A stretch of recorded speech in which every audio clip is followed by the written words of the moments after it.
Okay. Yes.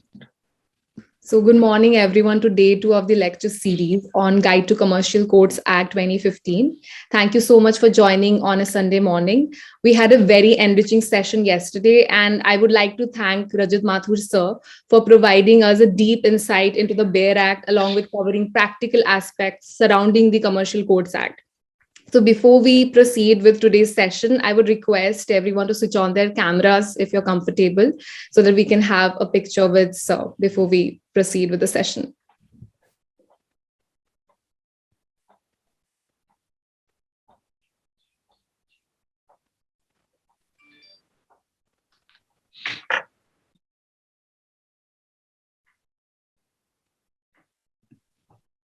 Thank you, Hardik and Humaira. Hi, Nilansha.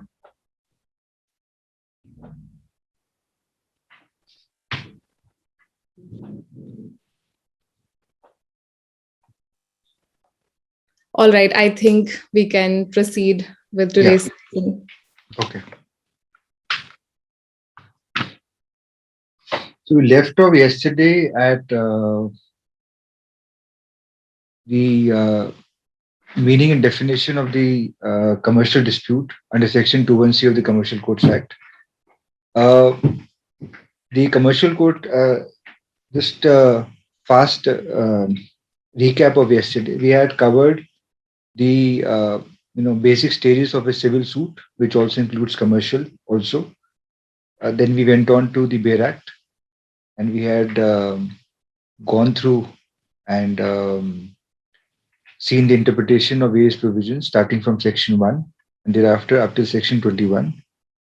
Thereafter, I referred to a certain case laws on the meaning and definition and the interpretation of Section 21C, which is the crux which deals with the definition of commercial dispute.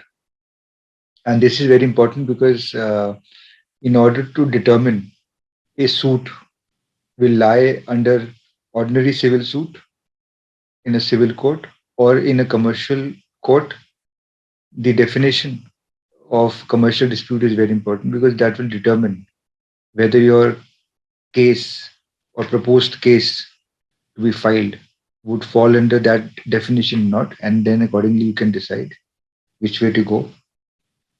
And I'd also laid emphasis on um, the stages of a case, especially on the aspect of admission denial and thereafter the framing of the issues. And today we'll start with the one case study, which is a pending case, which is a commercial dispute suit of copyright infringement filed by a plaintiff against the defendant. And we'll start off by referring to the actual suit, which has been filed in a district court in Delhi. And one needs to understand what constitutes a commercial suit. And of course, this suit is under 2 CR. So therefore, the pecuniary, as we had referred yesterday and discussed, pecuniary original jurisdiction would lie before the trial court, that is the district court, because more than 2 CR is obviously high court. And so Mayank can now refer to the commercial suit, which is the subject matter of the case study for today, and much of the time will be spent on it. Thereafter, we'll refer to the written statement filed in this very case study, and followed by detailed understanding of the stage of which also has been filed in the present case. So the draft is also there. I will refer the draft, and thereafter the case laws and the interpretation of admission denial exercise, how it needs to be done, what are the rules under the Commercial Court Act, and followed by the few judgments of Delhi High Court, wherein the manner and kind of exercise, how it needs to be done in terms of the Commercial Court Act, has been discussed. So that will give you a better overview as to what happens in the court. And if the time will permit thereafter, then we will have a sample draft of a final arguments note, which was filed in a civil suit, so that you can have an idea how the suit is culminated at the stage of the final. And towards the end, we'll have the queries. And I will try to have more time today for the queries, because just to have more queries and more questions will have better understanding for you guys, because this subject is new for you and not part of the syllabus. And just 1 second, I have one.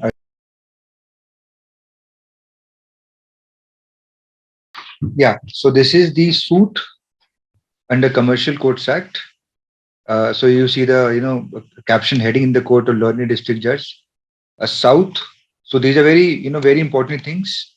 You need to determine the district, southeast. So in Delhi courts you have various districts. So depending upon the where the cause of action lies, in what area of Delhi, you will determine. Like in my case, it was in Saket. So therefore, the jurisdiction of the court is southeast. So these are very fundamental things. You need to see and determine before you start even drafting the suit. So I will just quickly run through the index. So now this format is basically the result of the lockdown. Now the online filing takes place with bookmarks. Bookmark is basically the index in one click of the button on the left side. As you can see, master index. It contains you know 3 4 indexes. One for the main suit, second for the applications, third for the vakalatnama, and fourth for the listed documents. So master index is the main index. Then you have part one index, and part two, part three, part four. Part four, 1 to 4 are all constituents of master index. So next is suit format, which is the suit. Then you have urgent application, list of dates, synopsis, memo parties, plaint, which is as we discussed yesterday. Plaint is the pleadings, which later on receiving a number is converted into a suit, as we have filed in this case. Then you have affidavit. Then you have statement of truth. Statement of truth is basically the uh, addition of and the introduction of that you need to file separately and specifically for Commercial Codes Act. Then you have to court fee. Court fee is basically your value of the relief that you are seeking. In my case, it is under 2 CR. Therefore, I paid X amount of court fee depending upon the actual quantum of the relief. And since it is under 2 CR, therefore I file under before the district court. Uh, and just scroll through the index first. Thereafter, you have court fees application under Order 39 is basically the injunction application that you require stay uh, of the continuing infringing activities committed by the defendants. In the present case, in my favor, that is, I appear for plaintiff in this case. Then you have the application um, affidavit along with order 39. Then you have a separate application under Order 11, Rule 14, read with 151 CPC, which is an add-on again under Commercial Codes Act, similar to the affidavit as above, one above. Thereafter, you have affidavit under 65B Evidence Act. This is basically a certificate wherein you verify that the contents of the electronic documents as enclosed with the suit are correct and they are untampered. This is a verification certificate that the contents of the electronic documents are correct as filed along with the suit. Thereafter, you have vakalatnama. Then you have list of documents, which is the which is part of index number 4 as separate. And thereafter, you have sub documents, which are all part of list of documents. So I will start off now. This case is for your knowledge is pending at the stage of uh, arguments on interim. application, which is the Order 39 Rule 1 and 2 application, along with the framing of the issues. So framing of the issue stage is now the next stage in this suit. So as I discussed in detail yesterday, how it happens. So that brief background of yesterday will give you a better insight while we go through this suit in detail. So now I will start with the plaint straight away. Uh, First of all, I will come to the memo parties. Just Mayank, just come to memo parties first. Memo parties. No. Separate. Yeah, memo parties. Memo parties basically, you will see that I am for Arvind Gaur. He's the director of Asmita Theatre Group. And please note that you may have seen a recent web series, Patal Lok. There was a Inspector Ansari. So he's from this group. His actual name is Ishwak Singh.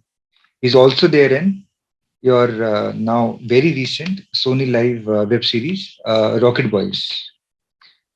And a lot of actors are coming out of this group. And also, Kangana Ranaut is also from this group. She's basically a student of Arvind Kaur. I appear for Arvind Gaur, director, and the defendant number 1 and 2. Defendant number 2 is the theater group, competition theater group, competing of defendant number 1, Shilpi. Shilpi is an ex-student of plaintiff, Arvind Gaur. And she left the theater group after working for 10 years. And then, she started copying the copyright work of Arvind Gaur, that is plaintiff. Copyright was the crux of the matter is that Arvind Gaur specializes in a theater, a socially relevant theater workshops across Delhi, and he undertakes his group Asmita undertakes various shows, nukkad natak, theater, street plays on socially relevant issues like AIDS, LGBT, dastak, which is the domestic violence that takes place, and various environmental issues, water issues, and various issues. And they also enact plays on various popular shows, just like Court Martial, and to name a few. So he has a please remember, in copyright, the registration is not mandatory as in trademark. So in copyright, you may have an idea, and that idea may be in published form or unpublished form. So in my case, he has the list of nataks which he has himself written. He is the author of those nataks. He started in 1990 approximately, this group, and till date he's performing and running this group. And he compiled all his original written work of nataks, plays, and everything in a book which is called Nukkad. Just scroll down the name of the book, list of documents, mein, just towards the end. Yeah, Nukkad Par Dastak. This is the book which is the subject matter of this suit, and we have and of course this book was in this Arvind Gaur, Nukkad Par Dastak. This book is a copyright work authored originally by him and is in published form, and subsequently we also got the copyright registration on this book. So therefore it is a published work along with registration in his favor, which is unchallenged till date. So in a separate suit, defendant herein challenged the copyright certificate before this very court in a counter suit, but that was dismissed with because this court cannot, for the cancellation of a certificate copyright, you have to the only correct court is the High Court. So I made this objection that this counter suit for the cancellation of the certificate of copyright of plaintiff is not maintainable. I quoted the provision 49C of the Copyright Act, and the court agreed with me and dismissed the suit, giving liberty to the defendant to approach the High Court, and there you file the suit. because in High Court the court fees would be better, but will be on the higher side. So it is also again a deterrent for the opposite side to file a countersuit, which is again, in my view, not maintainable. So this is the crux of the matter. Now, defendant worked with plaintiff for 10 years, and thereafter the moment she left, she started her own theatre group, which is the defendant number two. Just come to the member parties, which is the defendant number two. Her own competing theatre launched by her in competition with Asmita Theatre, Sukhman's Theatre. Now, in this suit, we have annexed documents of, now let's say, the copyright book or the work of the plaintiff has around 10 to 11 street plays which are original work of his, and they are under copyright registration. So defendant is prohibited from performing on those plays, and it also includes the dress code, the stage setup to perform these plays. Those are all subject matter of the copyright. Now, defendants are performing the same plays with the same name, with the same dress code, with the same stage setup, everything. And what we did was we did an exercise.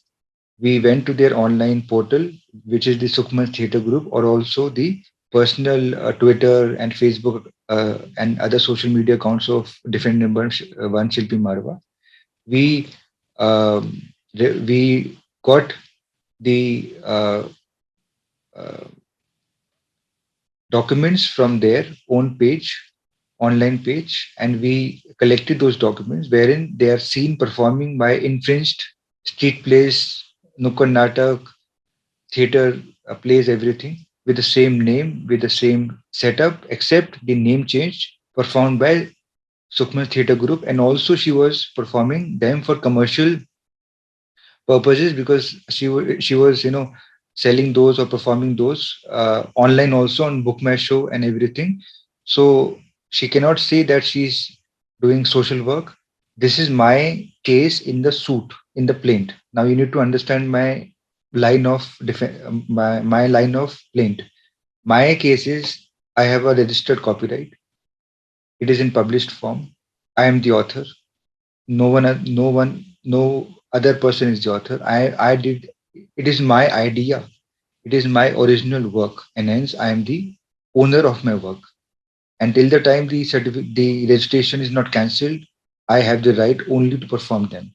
Now, defendants say that she's also the joint author of this book. She also helped in writing this book, which is not correct. And I know there's no document to that, even though she referred to some handwritten paper scripts wherein she tried to portray that she also tried to she also contributed towards writing the plays. Now remember, uh, plaintiff started working in 1990s. Defendant joined this Asmita Theatre Group of plaintiff in 2008. So 2008 till 2000, if I'm not wrong, 2017. So the plaintiff was already performing those his original work plays prior to she joined Asmita Theatre. So she cannot say that she is the joint author. Now she says she is the joint author. Secondly, the defense she puts up in WS is that she is doing for social awareness and not for commercial value. And these are the principal grounds she has taken in her reply oblique written statement WS, and this is how now the case is proceeding. In support of my suit plaint, I have annexed documents, as I said you, her defendant's own document, own social media account pages, wherein she's seen performing my copyrighted material plays with the same name, with the same dress code, setup, everything, and she's basically gaining mileage out of my own hard work. So hence my grievance, and hence my immediate grievance is that she be stopped from performing those plays with my name, which she's continuously performing as we speak. Now, on the contrary, defendants have relied upon certain documents, certain allegations which are not which doesn't help her in rebutting my claim of copyright. She filed certain cases, criminal cases, after she left the group and making some afterthought allegations that this was not a conducive environment and people was sexually harassed and so on and so forth.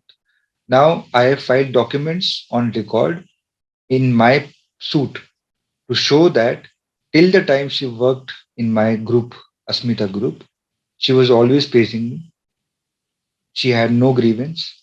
And the moment she left the group and started and everyone knew that she would, ultimately start her own theater group, she started making allegations just to have cheap publicity, which is my case. I'm not saying what is right or what is wrong.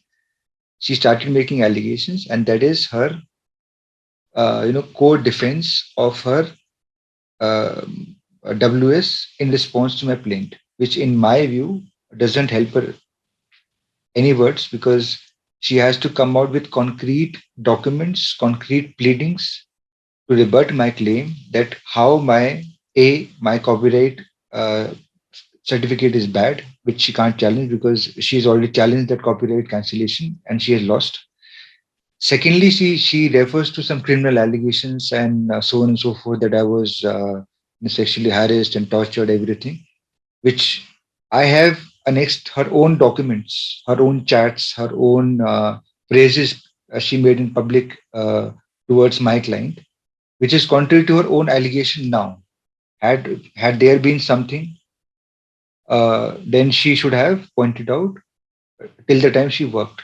Plaintiff got her into few films. Plaintiff also, supported her financially. Plaintiff also, she was awarded by Delhi government and Manish Sisodia and, few other Delhi government ministers for various awards. So as plaintiff, it is my case that I did everything possible to promote her, and it's all a somersault that now she left and she's making allegations out of it, and and that too after a span of 4 or 5 years. So that's her entire case. That a she's working for social awareness, so therefore she can at least copy the name of my work. B, she says she's not doing for commercial, even though I've annexed documents of Book My Show and so on and so forth, where she's seen selling tickets online with the plays of my name in the name of her own theatre group, Sukhman's Theatre. So just remember these names. Asmita Theatre Group is plaintiff. Sukhman's Theatre Group is defendant. Now this is the background. Now we'll start to read the plaint, and then we'll ultimately go down to plaint. Then we'll see the WS, what she wrote, and how she deny my plaint averments. Thereafter, we'll go to very important topic, which is a make or break situation in every suit, is admission denial affidavit, as we discussed yesterday in detail. How do you deny?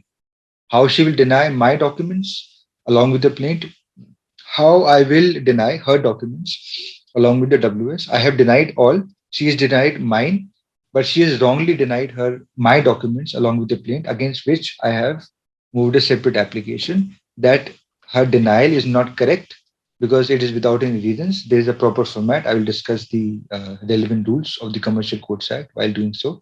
And ultimately, I move an application before the court that the defendants be directed to file a proper affidavit of admission denial, and she has to admit or deny in terms of the Commercial Courts Act strictly. And then I will refer to the High Court judgments also to bolster my point that admission denial has to be specific with reasons and not blatantly deny, deny, deny, deny, deny. So that is what the defendant has done in this case, against which I moved an application. And that application, I will explain how she should have done the each document denial. Now, just for a brief knowledge, just keep in mind, I will build up build this up with the with a small publication that I did on the topic. When I file a civil suit, the documents that I enclose with my suit have to, as far as possible, should be the original documents. It can't be photocopy documents. You can't prove a case with photocopy documents. Either it has to be original documents or certified copy documents, because photocopy documents cannot be taken on record as an exhibit. Now, exhibit is a expression, which means that a document is taken on record by a identification number to be used in the court proceedings.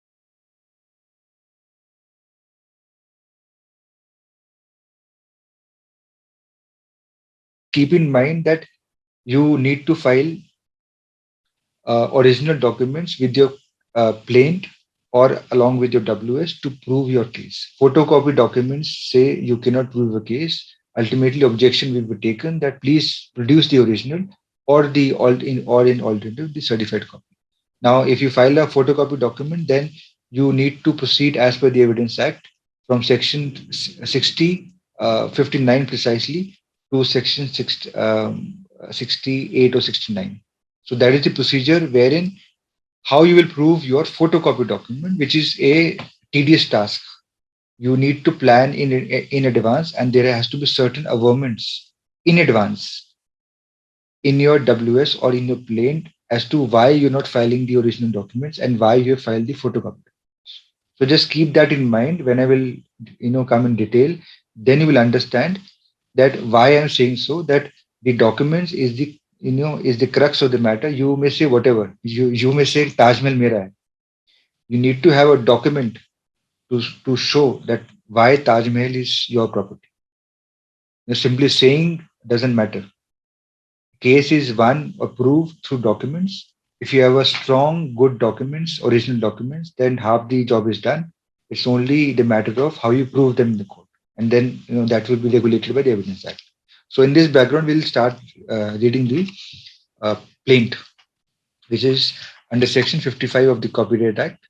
It says suit under Section 55 of Copyright Act for permanent. Now, these are the reliefs that I'm asking: permanent injunction, restraining infringement of copyrights, comma delivery of rendition of accounts means whatever profit she's making out of my um, copyright work, she has to give a detail and the account, and then I'm entitled to receive that money through proper rendition of accounts, verification of accounts in simple language, and payment of damages that the loss she's riding on my reputation and she's making money out of my own work and it's not her work, she's a copied work. So these are the relief. Just come to the prayer now once again. uh, just click affidavit, the next topic, and then 2 pages up upwards. Just reach faster. Now you see the prayer clause right away. Now you've seen the parties. Who are the parties? Now you see the what prayer I have sought in the suit.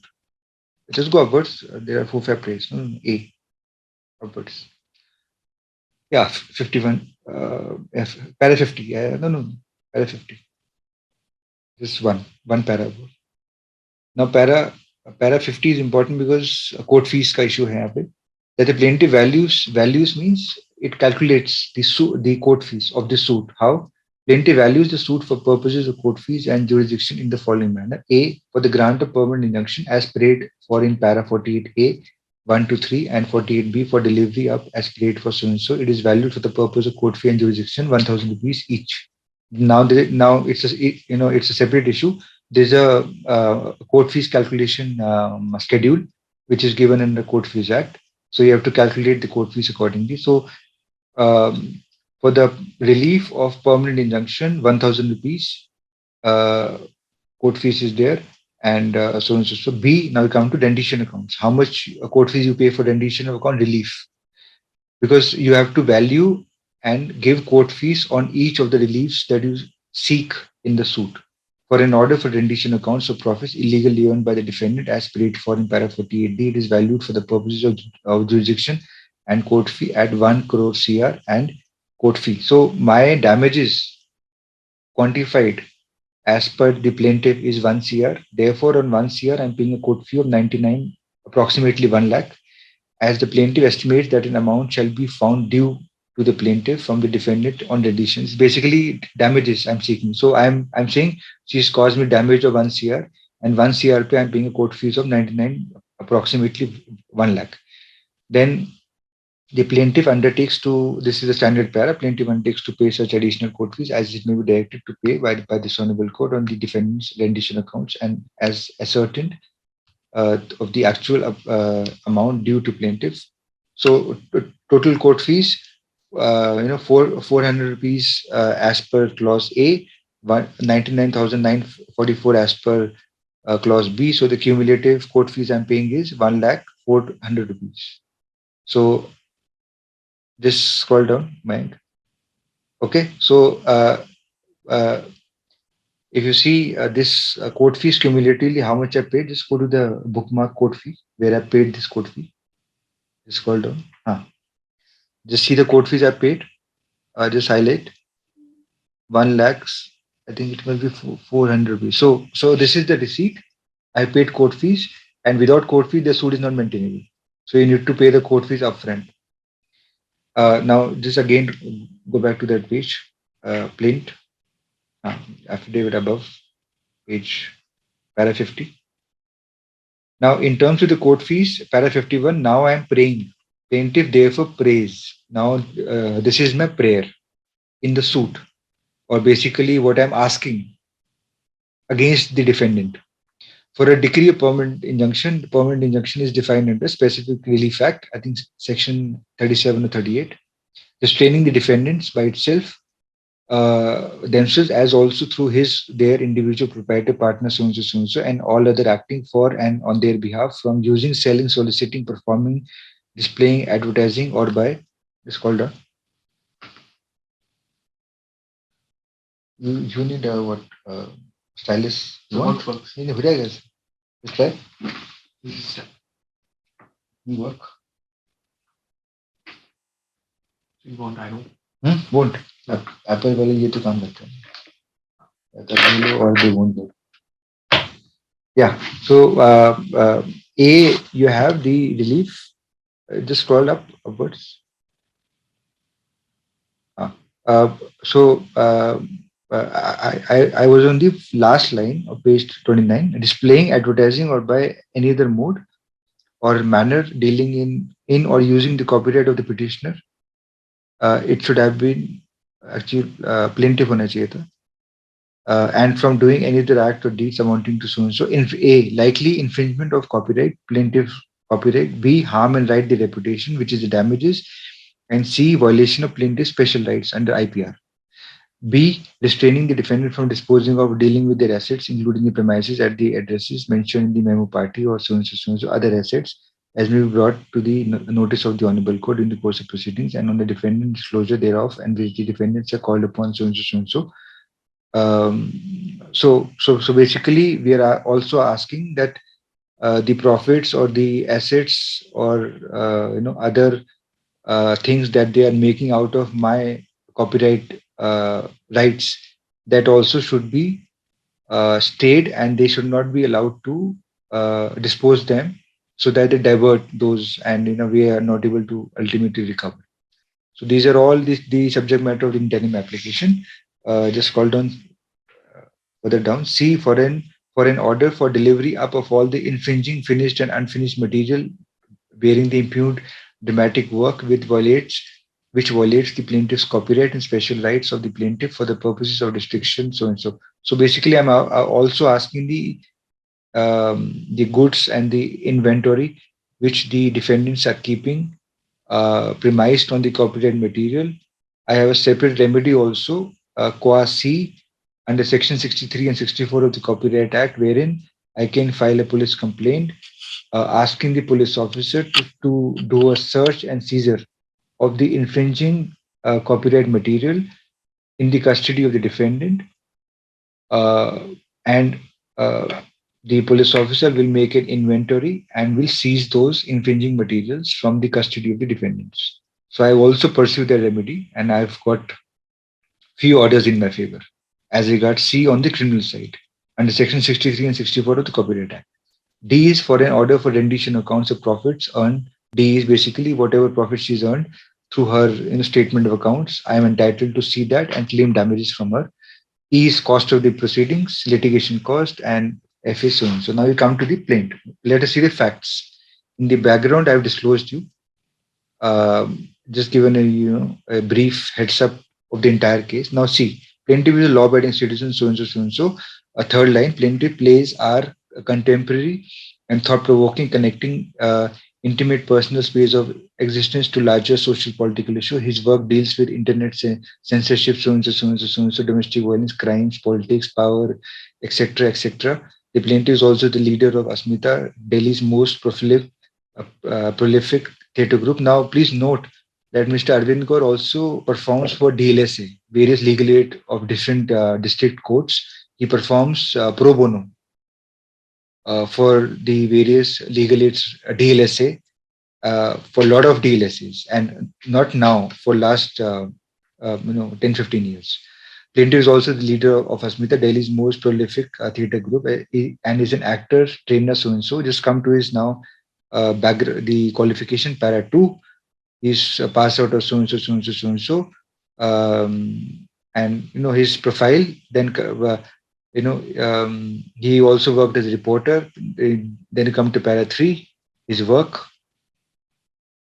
The plaintiff's debut play was so and so. Plaintiff started his theatre group journey with classic for so and so, so and so, so and so.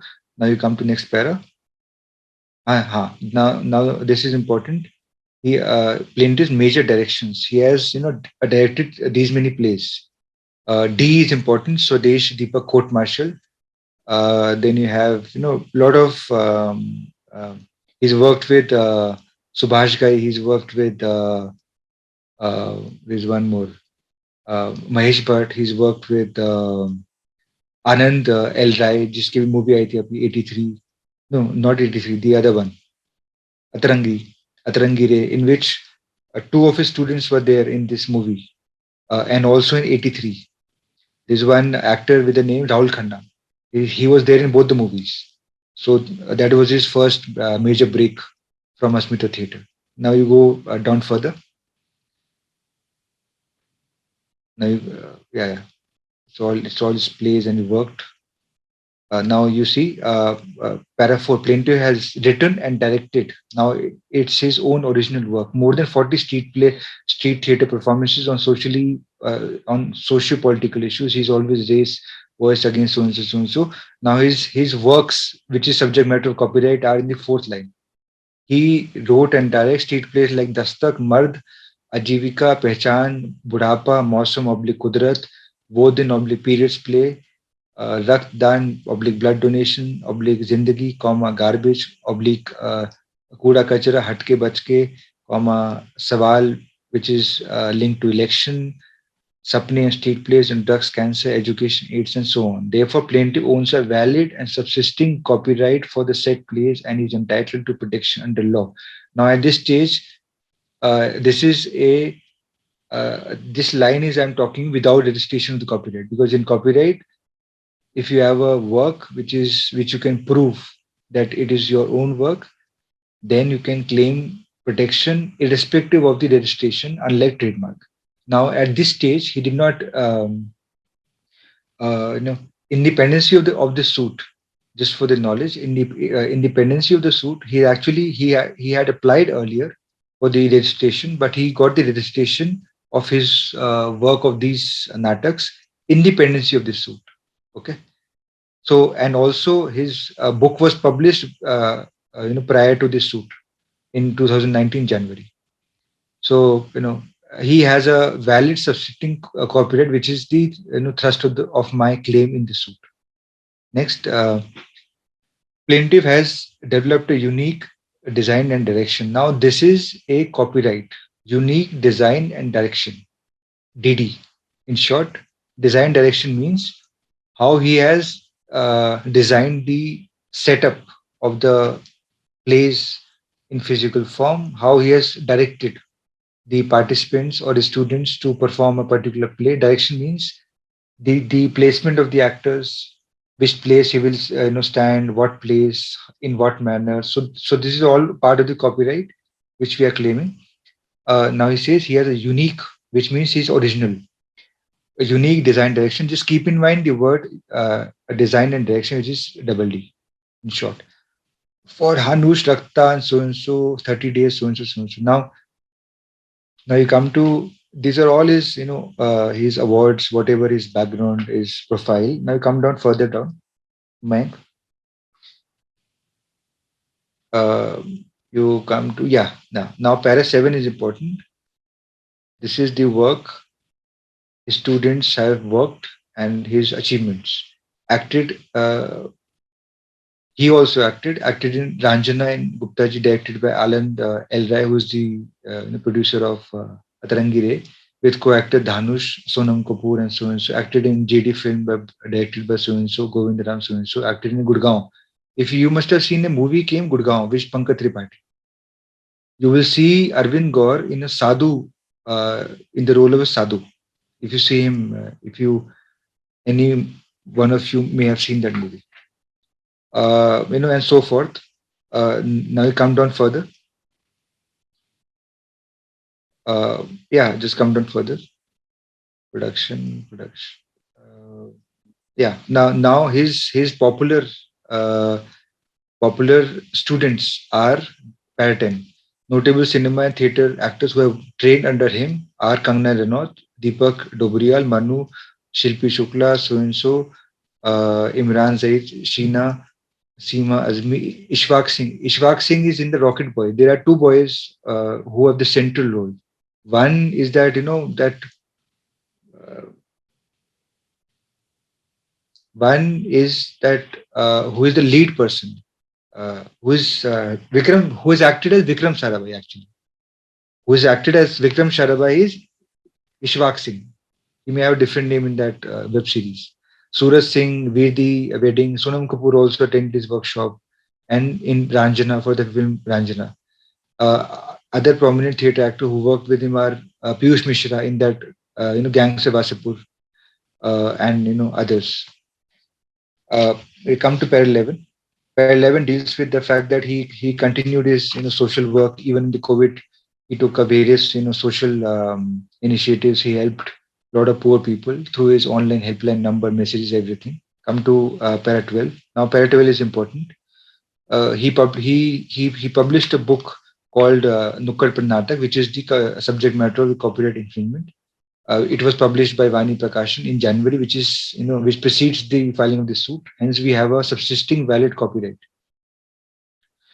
Now, the book has the following plays. Now, these are the copyright subject matter: Dastak, Mausam, Mard, Khuda, Kuda Kachara, Budapa, so and so, around 10. So just remember one of the few names of this, so that when I refer the documents, you can correlate that these plays have been performed by the opposite side. Primarily mean Dastak. Dastak is very important. It is pertinent to mention here that plays mentioned in para 3, 4, 5 along with the book constitute literary and dramatic work. Literary is the original written work of the plays.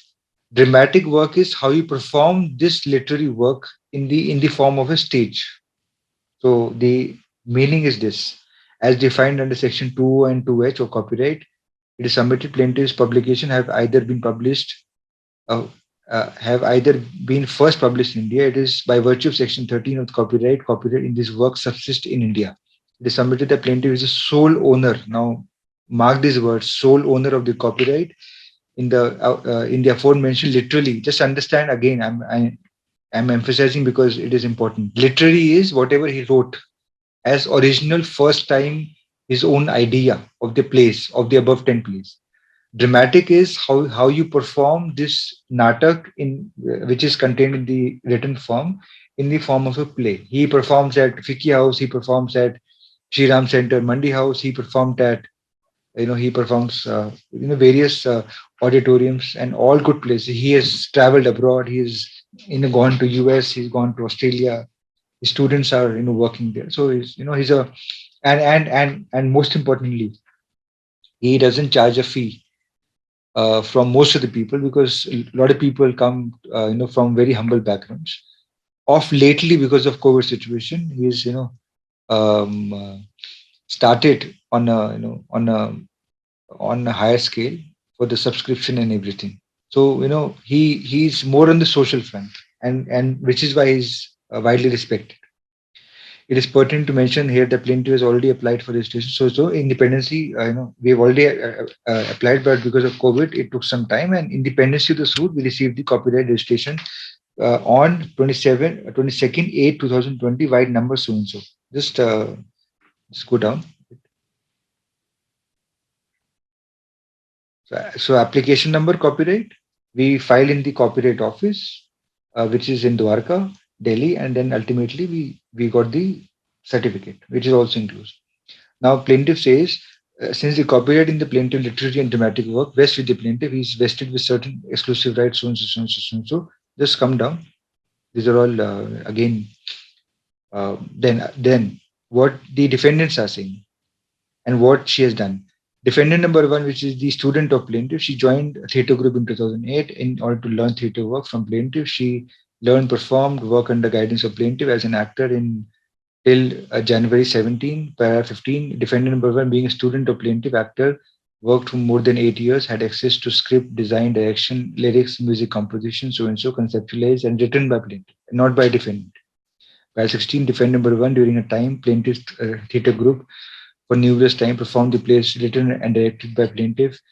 Furthermore, defendant has many times through her social media post interviews admitted, acknowledged the fact that plaintiff is the author and director of his original works, which are plays written and directed by him. So she's admitted on social media platform that these plays are the above mentioned plays, subject matter copyright, are were written by him and authored an original work. Therefore, defendant number one has clear knowledge of the plaintiff's intellectual property and subsisting copyright. Par 17, defendant number one in January left the theatre group and started her own theatre group, namely Sukhman's Theatre, which is the defendant number two in the present petition. Defendant number two was also joined by three other students. Now, actually, she had some other students also break away from a theatre group, that in the hope that I will do, make you and give you work. So these are the students, 4 5 students left along with her and also joined her own theatre group, Sukhmanch. Para 18, defendant 2 was also joined by 3 other students, namely so and so, so and so. Furthermore, defendant number 1 in March 17 took copies of theatre. Now, I am averring that when she left the group, she had basically stolen, oblique, taken without my permission of my original work, some of the work in the form of literature, data, hardware, script, plays from the plaintiff theatre group with a promise to return the same, but she hasn't returned. Therefore, now she's using those original work to infringe my copyright. This is my case. So this averment is important because on the basis of this event in 2017, when she forcibly took the literature and everything, I have also filed a criminal case under copyright, wherein I have got a where the matter has been admitted in the court. So this averment, so you need to conceptualize the plaint and how you will link it with other remedies, and this will all happen before you start drafting. So you have to conceptualize that a particular cause of action has only relief under civil side or criminal side, and then accordingly you read the case laws on different aspects, different tangents of that your cause of action, and then accordingly you do drafting, which is complementary. See, the drafting in this commercial suit can't be in contradiction to my copyright criminal case. So the drafting has to be such that I am on the same page. My stand is same in both the different cases, even though under different law. So this you have to conceive in advance. So this para 18, on the basis of this averment, also um, I am now pursuing the copyright criminal remedy, which is the search and seizure of the defendant premises, wherein she took away my material in 2017, and on the criminal side, the court has taken the cognizance of my complaint. Para 19, defendant number one, in order to gain cheap publicity, got published a false defamatory article in on so and so with a malified intention to defame the plaintiff. And now again, based on this allegation, I pursued a criminal defamation case in a separate proceeding, again premised on the pleadings of this case. Just 1 second. So therefore now she's performing everything. Now I will straight away come to the I just open a separate document, WS, written statement. what she is stated specifically. Bookmark or the separate one? Na? Separate. There's one separate WS folder. Just minimize this. This WS. Yeah. Yeah. Now this is a draft for the written statement referred by defendants. Now just will quickly run through as I have explained you already her defense. But she stays in WS. Just scroll down.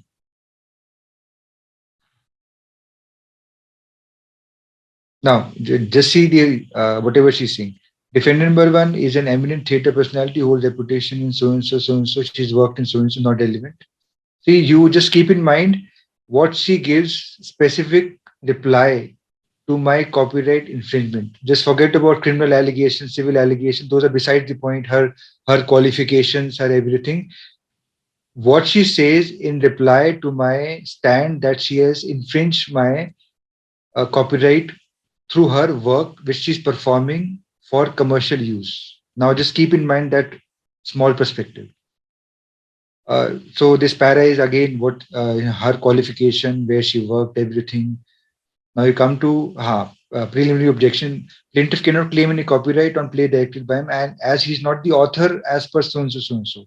Now I have a subsisting registered copyright in my favor, unless she goes for cancellation and or she has obtained cancellation. This averment, as we speak, doesn't stand.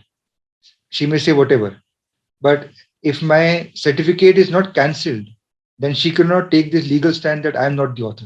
Because the presumption is that as long as my certificate of copyright is subsisting, valid, and not cancelled, I am the only author. Now, these are all, beside the, averments and not replying specifically to man. Now, you come to so she refers to certain case laws that the where the person is joint author, the one person cannot claim the exclusive right. She's referred to para 6. She says defendants actions are said under the fair use fair dealing criteria, which are not an infringement copyright, which is basically she's saying that she's working on the working for free, working for social awareness and everything, which is I have a next document that she's performing commercially on Bookman Show, which so that is not social awareness. So just come further.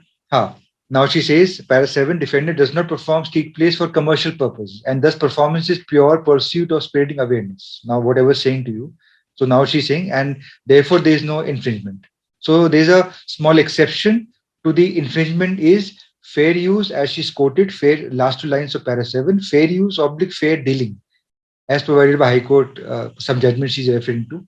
So the only exception is if you can show that you is doing for social awareness based on documents and not self-serving averments in WS, as is the case at hand. So that's her, the entire one. And she says, para 8, plaintiff has not served any proof of having a copyright in any of the place except a book name so and so, so and so, which has still to receive copyright. Now, this averment is mistaken for two things. It doesn't hold valid now because I have a copyright. Even then, also at the time she's making this averment, copyright does not mandatorily seek copyright registration, unlike trademark. So I have a valid copyright, so she cannot say, in my view, this is not correct. Now, these are all the things. Now, para 9 is also important. She says she is already performing certain plays which are already available in public domain for free. And anyone can copy them, anyone can, So she's referring to some plays which are not subject matter of my 10 plays, which are registered copyright. I am saying she cannot perform these 10 plays. Uske alawa, she may do, copy whatever public domain on royalty she pays to some author, some other, a particular natak where some other author is the owner and she pays royalty to and take license to perform. That is a separate matter. I am saying you cannot perform at 10 nataks which are published in copyright book, which is my book, and supplemented with the copyright registration certificate, which is valid and subsisting as we speak. And since her countersuit for the cancellation has already been dismissed, she cannot even now say that I have no certificate. So these are all self-serving governments without any documentary proof. Now you straight away come to just come to mind the suit. What documents I've referred to? The bottom, yeah, list of documents, which is the index 4. Come to the receipt of legal notice. The first document. Second document, legal notice. Yes, just see the legal notice which I served prior to filing this suit. Just scroll down a bit. This says, Dear Miss Marwa, this letter to notify that my firm has been detained for Mr. Advingo, our client, regarding infringement of his intellectual property, that is copyright. It has come to our client knowledge that you have been commercially performing street plays without limitation, thus so and so, which is the subject matter of the book and the copyright. And without any authorization from him, you are also infringing other works of the client, so and so. Para 2, you are well aware of the fact that client is the playwright for Dastak, so and so, so and so, so and so. Fourth line, you are also aware of the fact that our client has developed a unique, as I asked you to just keep in mind, in the back of the mind, unique design and direction. I have copyright on this also. It is how I perform my plays. What steps, which position, what stage setup, what dress code for the various actors in the play, what name, what caption, everything. That is called unique design direction, unique DD. In short, for court martial, so and so, so and so, so and so, and therefore owns a valid subsisting copyright to the extent of a design and direction. Now, therefore, just come to the last pair of the legal notice. So, no, just come upper a bit, last two paras. The third para, uh, third last para. Despite having knowledge of a client's intellectual property, you have, without authorization from him, perform street plays the above street play repeatedly and have infringed our copyright. So this is my sole grievance. Now you come to the documents. Now you come to the book. Yes. Now this book is entire of around 180 pages. It is in the soft copy in Hindi, and it is all the street plays. Dastak, everything is part of this, and we have filed on record. Now this is the fulcrum of my case. Now I come to copyright application. I filed copyright application online during COVID, dated so and so, so and so, and ultimately I got the copyright certification number. So I have a valid copyright. Now you come to the my crux of the documents.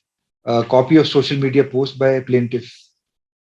Yes, one above. Now these are the posts wherein now just highlight the lady, which is Shilpi Marwa. Now she is performing and she's part of this social media post. So therefore, it is an infringement. And name of the nataks are also there. She's herself performing through her own Sukhman's theater. So I have annexed documents as proof. Just scroll down a bit. Ye wala documents. Just few documents for wherein we can just show the name of the nataks where she's performing. Now, yeah. So these are the pages wherein while she was working with Asmita Group, she performed these very plays at Asmita. The post says Asmita Theatre Group, and the nataks, the plays are named in it, and she's captioned in those documents, and she's performing those documents while she was in with Asmita. Just scroll down. Keep on scroll down. So these are all the plays which she was performing with the very same name as part of Asmita Group, which is a plaintiff group. Now here she is, one play, Woman Alone at Lok Kala Manch, Lodi Road, so and so, so and so. She's a photographer there. So this topic, this caption is the plays which she performed while in Asmita. Now you come to the next topic, a copy of social media post by respondents.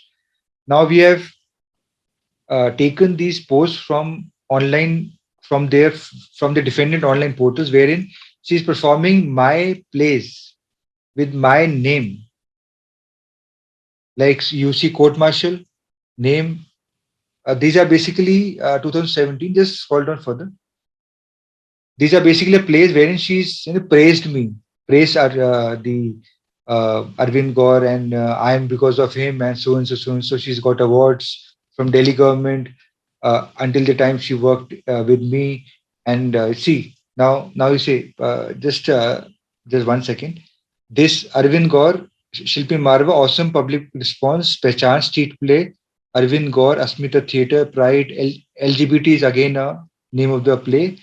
So she's proud of being with Asmita. She's proud of being working under plaintiffs. And just slowly, just scroll down a bit. Just scroll down further. Just keep on scroll down.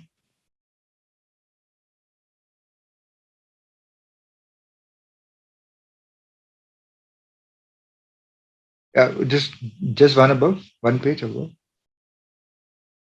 So in every post, she's mentioning Arvind Gaur, Arvind Gaur. She's paying tributes to him. Street play name Mard. You see, awesome response. Mard. Mard is again a street play. So she's quoting the plays while she was working. No problem with that. My problem is when she left the group and started copying these plays with Asmita Theatre name removed, Sukhman Theatre with her own picture. Now I will come back to the admission denial. How she denied these very documents where she's part of, and hence I moved an application for proper filing of the admission denial of documents by her. Now these are all placed by her. Just scroll down further. Just scroll down now to the next topic. Screenshot of YouTube channel. Now these are the plays performed by her from her own new theatre group. Now see you see court martial, her own photograph. Now you scroll down a bit. So we have collected of 2000 the period when she left onwards, and we have filed in the court to show that she's continuously infringing my work.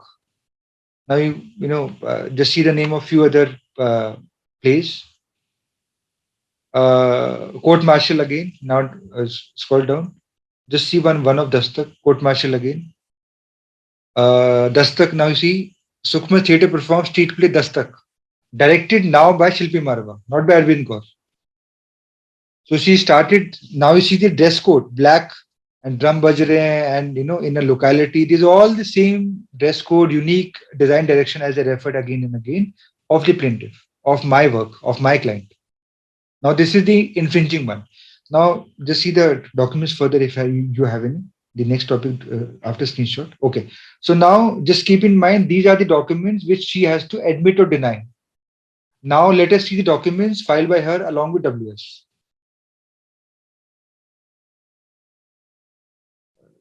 Written statement in the mid.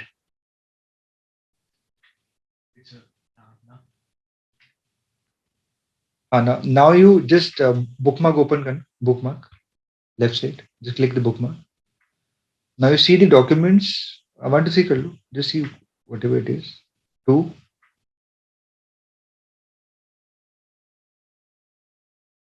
No, where the list of documents? No, one. Scroll down. Now you see the document she is filed along with her WS. Just thoda sa small bit. Yeah. Now you see serial number. Just move upwards. No. Upwards. Now you see the index. What documents is filed to rebut my claim of copyright? Written statement fine. Reply to stay application. You see 3 now. List of major awards, facilitation, recognition given by to defendant number 1 for a contribution in cinema. This is not a rebuttal answer to my copyright. So this is not relevant. 4. List of major organization, institution with whom she works. Not relevant. 5. Material available in public domain which establishes that defendant number 1 was working as actor faculty workshop with plaintiff number 1 theatre group. Now it is again not relevant for the reason that the 10 nataks were already written by my client in original form as first author prior to the time she joined my group even. So merely she's performing. Her plea is that she is the joint author. Now, by merely performing those plays along with plaintiff, she doesn't become the joint author. Now, six is list of stage plays, a list of street plays, not relevant. Eight, proof of permissions taken and royalty given by defendant to street play, court martial, and taftish. Now, court martial taftish is not my copyrighted material. These are held by some other author. Mine is Dastak, Mard, Ajivika, so on and so forth. So I'm concerned with only 10. Now she's referring to royalty paid by a defendant to some other original author who is the author of court martial. That is not relevant. That doesn't answer my prayer in the suit. And 9 is copy of the FIR where she made some allegation after 6 years. Again, not relevant to copyright. Now 10 is screenshot complaints, accusations against plaintiff so and so on social media by is again not relevant. Now you see 11 is important. Now, as an afterthought, in my view, she has filed some original handwritten translation of the defendant's handwriting of one particular play, wherein she says now this was the original work wherein she also contributed, and how she says so that I also wrote the script or the literature in original form. Now, this document is very important when I deal with the admission denial. This document is a photocopy document, undated, unsigned. So how she will prove as per the Evidence Act? The answer is no. Now I have taken this objection. Thus, at best, her only relevant document to rebut my claim of copyright is 11, even assuming that. But I have rebutted that in the admission denial affidavit. How? By saying A, photocopy document is not original, so you can't prove it. Two, undated, there's no date. C, unsigned. So if the document itself is in shadow and you cannot prove under the Evidence Act, it can't be referred. If it can't be referred, then you cannot refer it to uh, to rebut my claim under copyright. So it is very important how you deny it. Now, how you deny it, I will come to her affidavit. Now, just open one application of admission denial that there's 29/7, if you recall.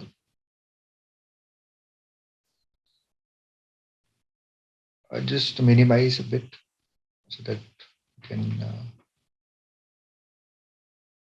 just call. No, this is 27. No, just come to admission denial. One document must be there. Notice.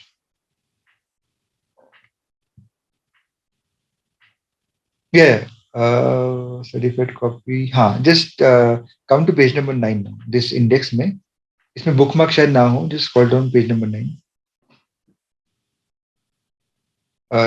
After WS के बाद इसका affidavit है admission denial.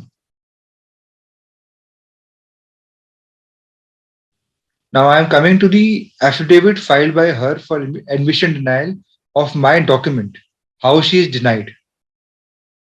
I just scroll down further. Further. Yes. Affidavit. Now this application is filed by me against her improper filing of admission denial. Just come to the seal number 2 annexure A at page 5 of this, where she is her own admission denial.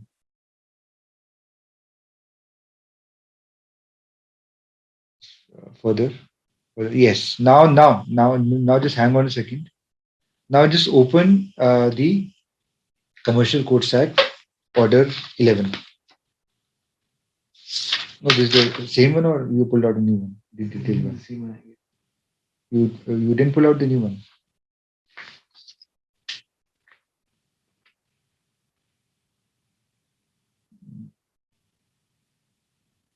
I told you, na, the detailed one. Oh, हाँ, चल. Now this order 11 is very important. Order 11 says how do you admit or deny. Now you come to rule number 8. This is part of the commercial suit. Rule 4, in fact. Rule 4. These are all subpoints. This is rule 2. Now rule 3 and 4. Yes. Now admission denial. So this is order 11, rule 4. Subpoints. Admission denial of documents. How do you do? Now just for a brief background, understand document may be original, documents may be primary evidence or secondary evidence.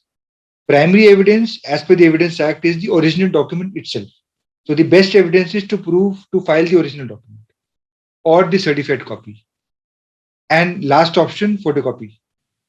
But there is separate procedure to prove a photocopy document, which is quite technical. So it is better to oppose opposite side who is referring to a photocopy document by relying on the technical objection and dismiss that. So therefore, she is not able to, opposite party is not able to refer the photocopy documents. And if no document, simpliciter WS will not serve any purpose. Therefore, my suit will be allowed. So that is how important it is. Now, how do you admit or deny? Now, admit or deny has different aspects.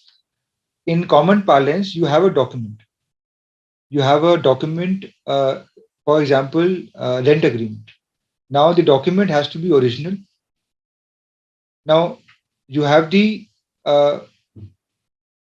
document has certain aspects. What are the contents of the document? A, you have the document form, photocopy, certified, original. That is the form of the document. B, what are the contents of the document? Document के अंदर क्या लिखा हुआ है A owes 5 lakh to B. Now this is the statement written in the document which is part of the content of the document. Now third is the correctness of the document, correctness of the contents of the document. Correctness is A owes 5 lakh to B, whether this statement is correct or not. You also have to prove that.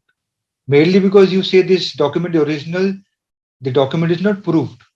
The document is only taken on record and it will be relied upon. In order to prove a document, you need to prove the contents of the document. Now, for example, I referred that the defendant evidence, a document wherein she referred to some handwritten script of a play Woman Alone. Now, the document form is photocopy original. And so the form is photocopy. Second, what is written in that photocopy document where I have to deny that also, admit or deny. Both the sides will do the same thing. So now you come to the rules. Now just keep that in background. Original, photocopy, certified. One thing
Yeah, so I was on the aspect of the various various components of admission denial.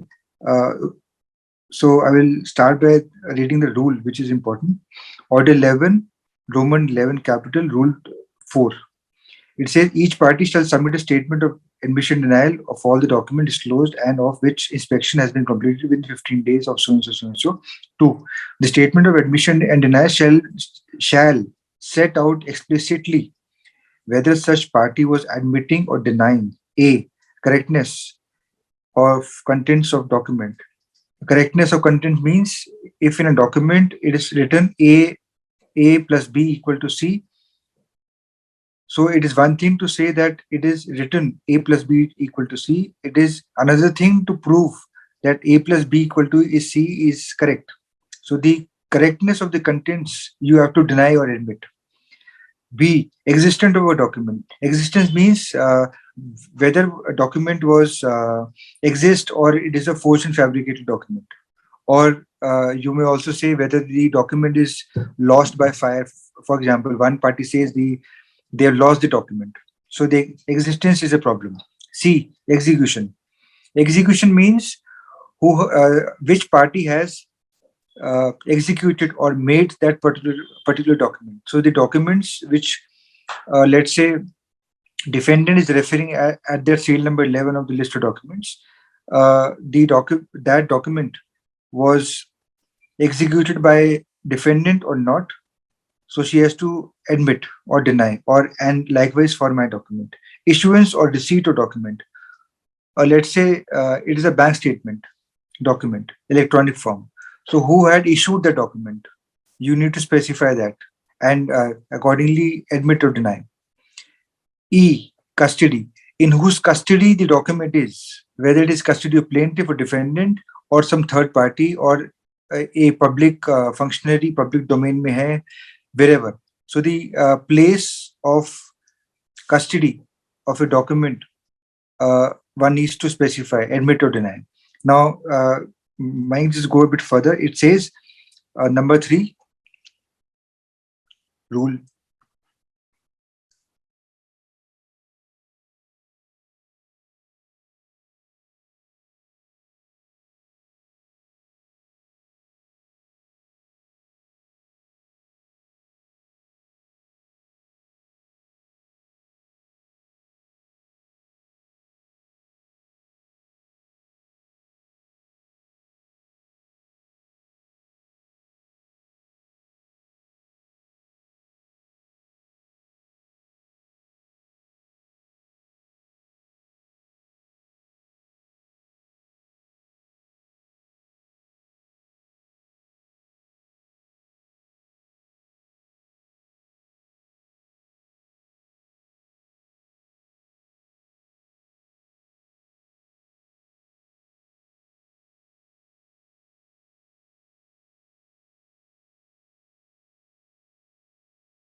Certain kinds of things that you need to keep in mind while you admit or deny a document. It is the correctness of it. Of just to summarize, A, B, C, D, E.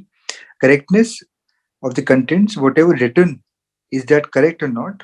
Written, वहाँ पे लिखा हुआ is one thing. To prove the contents, to prove the correctness of the contents is another. So B is the existence of document, C is the execution, D is the issuance of a receipt. As I said, for example, a bank statement issued by whom? So there has to be signature of that person, or that person comes to prove the document as a witness.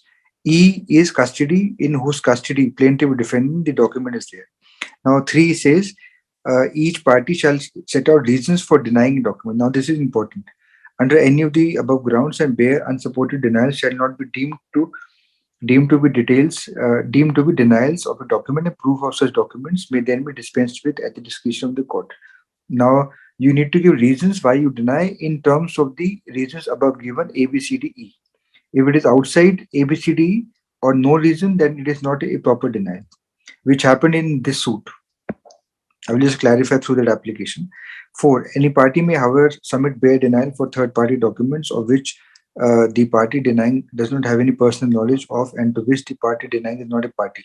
See, you can only deny or admit if you're party to the document, meaning thereby that the document which you file should be, as far as possible, you should be the author or you should have personal knowledge of the document. Then only you will prove the document. Next is 5. An affidavit in support of statement of admission and denial shall be filed confirming the correctness of the contents. So admission, the admission denial affidavit has to be personally verified by the defendant or the plaintiff, as the case may be, regarding the correctness of the contents. Contents means whatever written in the affidavit. 6. In the event that the court holds that any party has unduly refused to admit a document under any of the above criteria, cost for deciding on admissibility of a document may be imposed by the court on such party. 7. The court may pass such orders with respect to admitted documents, including the waiver of further proof thereon or rejection of any documents. See, if the denial is or the admission is improper, a court can impose cost in terms of clause 6.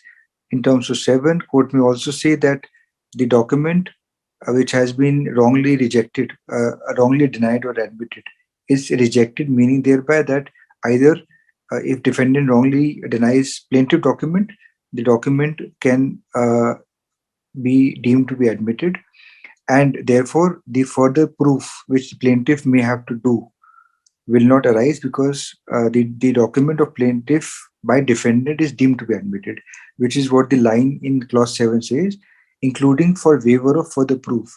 मतलब waiver means plaintiff को वो document proof करने की जरूरत नहीं, because by way of improper admission denial affidavit, defendant has deemed to be admitted the document of plaintiff. That is my client. And therefore 5 says any party to a proceeding may seek or the court may order at any time during the pendency of any suit production document of such document in the possession of power of so and so. Note any person procure. No, so now up till subclause 7 of rule 4. So clause 1 to 7 of rule 4 or 11 is relevant. Now I will come to the judgment of Delhi High Court, which deals with filing of a proper admission denial. First, you can refer to Burger King, Delhi High Court judgment, para 31. Now, this is a commercial suit in which an issue arose. Just go towards the end. Arose whether there was a proper admission denial affidavit or not, and the High Court deprecated the practice of filing an improper affidavit in para 31 by these observations.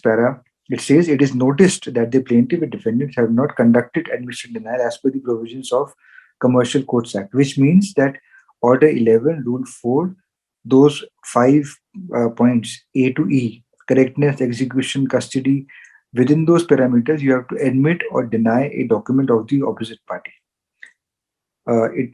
It says the present suit is a suit under Commercial Courts Act, and as were directed on 22nd September, large number of documents belonging to parties have been denied indiscriminately, means blindly, blatantly, without application of mind. Documents which are available publicly and are verifiable, such as trademark certificate, copyright certificate from India and other countries, are also documents issued by government authorities, ought not to be permitted to be denied. Such denials are completely bereft of merit and tend to prolong the trial. Tend to prolong the trial in the sense, if the documents are either admitted or denied by both the sides, then the result is that issues are less framed, because issues are only framed on disputed facts and documents. If the issues are less framed, then the trial will not be a long trial, which is what this line says. And on the contrary, if both the parties keep on denying each other's document, then all the facts, all the documents become the issues, and hence the issues will be long list of issues, and long list of issues means long trial. Especially in commercial courts. Now, I skipped a line. Prolong the trial in suit. Full stop. The purpose of admission denial is to deny only those documents whose existence Now, these are those parameters A to E: existence, genuinity, authenticity is disputed, and not to merely harass the opposite side into proving each and every document with certified copy or the original.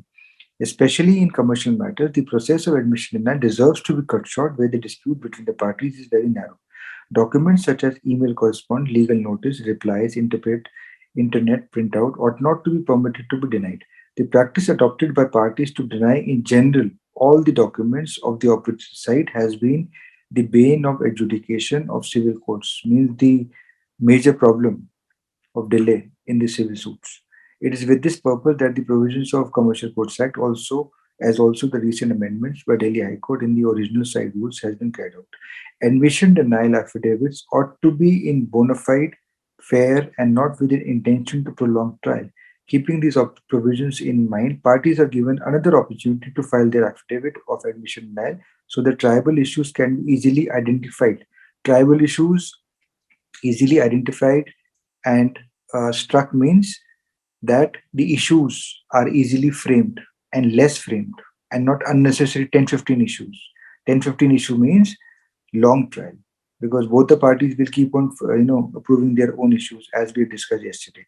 Any unjustified denial would be liable to be dealt with as per the provisions of so and so, which means as we just read uh, a sub rule 4 5 6 7 of rule 4 of order 11. Now this is one judgment. You have some idea now. Now there's another judgment which reproduces the rules also, and you will have a better idea with this judgment. And then we'll proceed with the present case scenario as to how improper admission ban had taken place in the present case. Now the issue is whether failure of defendant to file an affidavit of admission denial filed by plaintiff along with written statement is to be treated as a situation as contemplated under Order 8 Rule 10. 8 Rule 10 will deals with the fact that when the defendant, when the WS has to be taken on record subject to correction, and uh, the as per the procedure, plaintiff along with plaintiff along with the suit has to file list of documents. WS along with the suit has to file list of documents. In this case, defendant files the WS without conducting proper admission and denial, which is the issue at hand. Just come to down further how the court has dealt with the rules and what are the rules applicable regarding admission and denial. Just para 20. For this purpose, it is deemed appropriate to set out herein below the rules 1, 2, 7, 7, 8, 10, 11 of chapter 7 of the rules. Now, just for your knowledge, the rules are Delhi High Court rules, which also govern the practice oblique procedural aspects of civil suit oblique commercial suits, broadly CPC. Now, High Court has certain rules in addition to the trial courts, specifically for the High Court, wherein how do you regulate the filing procedure, court fees, everything, including admission denial. Now you just come down a bit. The relevant rule, yes, Rule 7 of the High Court rules, which is pari materia to Commercial Courts Act. Affidavit of admission denial, even if replication not filed, irrespective of whether the plaintiff files the replication. Now, if you recall in yesterday's lecture, replication is reply to WS and rejoinder is reply to replication. The plaintiff shall be bound to file an affidavit of admission denial filed by the defendant along with the WS within the time permissible for filing replication. In case the plaintiff fails to file the said affidavit, the document filed by the defendant shall be deemed to be admitted. Now, this is the consequence. The court or the registrar, as the case may be, shall exhibit documents admitted by the parties. Exhibit is a manner of taking a document on record in a particular case. That is called exhibit. An exhibit only happens of original documents and not photocopy documents. For the photocopy documents, it is marked as mark, MARK, which means, as for your knowledge, you should understand that the document which has been taken on record as identified is a photocopy document and not exhibited. So photocopy documents per se you cannot prove them unless you bring the author of the document, which is a tedious process in terms of section 59 onwards to 68 of the Evidence Act. Now, 7A, document schedule. After the filing of the affidavit of admission and before framing of the issue, parties shall jointly prepare a document schedule in the form provided so and so, so and so, so and so, which says parties are to write. How do you do this exercise? Parties are to write, admit or deny against each document. In case receipt of a document is admitted, as if you recall those 5 reasons, A, B, C, D, E, receipt or the issuance. In case receipt of a document is admitted, contents are denied. Now, there are 2 things here, receipt and the contents. Now, for example, I will give give an example. Just go to the commercial suit, that case study which we referred, to distinguish between the receipt and the contents of document. Just go to the list of documents, last copy, last document, last screenshot of this one, yeah, last. Just open any document, any post. I will just clarify. Yeah, just hold on. Now, this document is filed by me, that is the plaintiff. This is a Facebook post or the Twitter post of Sukhman Theatre belonging to the defendants. Now, the contents, now there are 2 things. A, the defendant has to admit or deny this page, whether this page exists or not, or whether this is a bossed up page or this is a manufactured forced page. A, you will admit or deny the page as a whole, whether this page exists or not. For this, you will say admit or deny. Second, for the contents, content means जो ये सब लिखा हुआ है इसमें, Sukhman Theatre, dated, this post, this photo. This post says court martial so and so, so and so. So this is the content. So you will separately deny, admit the contents of the document. So one admission denial is of this page, whether this page exists or not, whether this page is available online or not. Either you say deny, this page is forced. This is your answer. Or you say admit, then admit is fine, you admit the document. B, you also admit the contents of the document. So there are 2 things in the document. Now you come back, revert to that page. So just keep in mind the distinction between the existence of a document, whether the document is forced or fabricated, and the contents of the document which I just referred to you. Now it says, just one line above. The first highlighted, parties are to write, admit, deny against each document. Each document means regarding the document as a whole, whether it is forced, false, correct, you admit. Second, in case receipt of a document is admitted, if you admit the document, let's say you say, yeah, this post is available online, and I admit the document. If you admit the document, you also have to admit or deny the contents of the documents, and hence it says contents are denied. So in a case, you may say document is admitted, but contents are denied, and you deny the contents, so you have to give a reason for that. You can't say simply contents are denied. The court must make an endorsement as to the exhibited document in last so. Just come down now. So just keep in mind this distinction, that you deny the document, but you admit the document and you deny the contents. 4. Now this is that same rule reproduced here of the Commercial Courts Act, Order 11, Rule 4. Just scroll down further. Now, just come back to the ABCD. Now, in view of the above example which I gave you of that Facebook post, you, for example, in B part, you say existence of document, you say admit document. ये document exists करता है online. So you say admit, comma, but you say contents or correctness of a document as mentioned in A is denied. Denied for a third party contents, or denied for incorrect, denied for false contents, not true. So you have to give reasons why you deny. Now you come down further.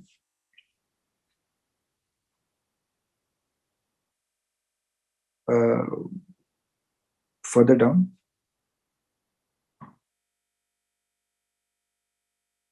So this is all in this judgment regarding the admission. Then rest is on some other issues. Just Mike, just come down further. 12. Yeah. So now you've understood that how you deny or admit a document, in what form, and under what criteria. Now you come to our this case study application in this affidavit. That application which you opened. No, not this one. The separate for the admission denial. I think not this one. Arvind wala likha tha. This one. Now in the backdrop of the rules and the judgment, now you see how the defendant in this case has admitted or denied. My list of documents, if you recall, were legal notice, reply, copyright certificate, online social media post, or plaintiff herself, or in a document where plaintiff is in a picture present. Now, left side you see details of document serial number 2. Now you see uh, third column, documents in this is a standard format. Documents in possession of whom? So defendant says plaintiff कि ये document plaintiff की possession में. Fair enough. Third column, photocopy document, which is not correct. Line of custody, plaintiff counsel or plaintiff की custody में. Last, now you see the last one, admitted, right? So we have no problem with this. Now we come to next 2. Now it is the copyrighted book, to which she says a copy of the book last में denied with no reason. You deny the content, you deny the book itself, कि book exist ही नहीं करती है, no reason. So this is not correct. Third, copy of the copyright application, the copyright application which I filed in a public office, she also denies the same without reason. 4, copy of the social media post by the plaintiff, his group theatre, and which also includes defendant photograph. She says denied, not specifying denied to document, denied to contents. 5, copy of the social media post by the respondent. Respondent means defendant. Defendant अपने ही post को deny कर रही है, saying what? Photo admitted, because she's seen in the photograph, her photo is there. Photo admitted. However, denial of the infringing activity, as these posts are posted by plaintiff since the social media account was in the possession of plaintiff. Now she is not specified. She's admitted photo of the in the post. Now she is not denied the contents of the post. Contents of the post में लिखा हुआ Sukhman's theatre performing on X date, street play named, for example, Dastak, which is subject matter of copyright. Now she blatantly denies that she is not infringing activities, but she is not denying the contents of the post, because content says the copyrighted play XYZ performed by respondent herself on so and so date, so and so venue. She doesn't say anything. Only she says photo admitted. Now this aspect to me is incorrect. 6, screenshot of YouTube channel where respondent herself, means defendant, have displayed infringing activity. She says screenshot admitted. However, denial of the infringing activity. Now, what do you mean by infringing activity is not clear. She basically should have done what? Specify whether you deny or admit content, specify whether you deny, admit the document itself, the Facebook post, the YouTube screenshot, and with reasons in terms of, if you recall, ABCDE as we referred, or Rule 4, Order 11. Now you come to my application. Now this is the improper affidavit. Against this, I have filed an application. Just come down a bit in the same sequence. Yes. Next. Next. Yes, now I file an application. Now this is my um, now this I filed the summary of her own affidavit of admission denial as to how she has done it. The same thing, she's admitted legal notice, she is denied without reason, column 3, seal number 2, 3, 4, 5, 6. I've just summarized, I filed an application summarizing her improper denial. Now I've categorized above documents into certain categories and explaining why she should not have denied. Categories of documents.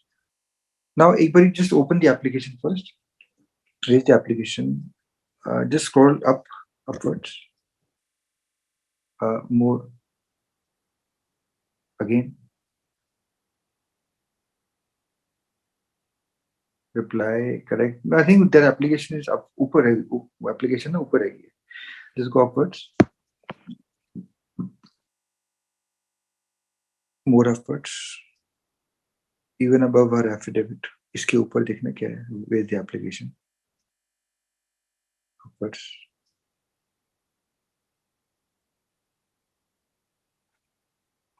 More upwards.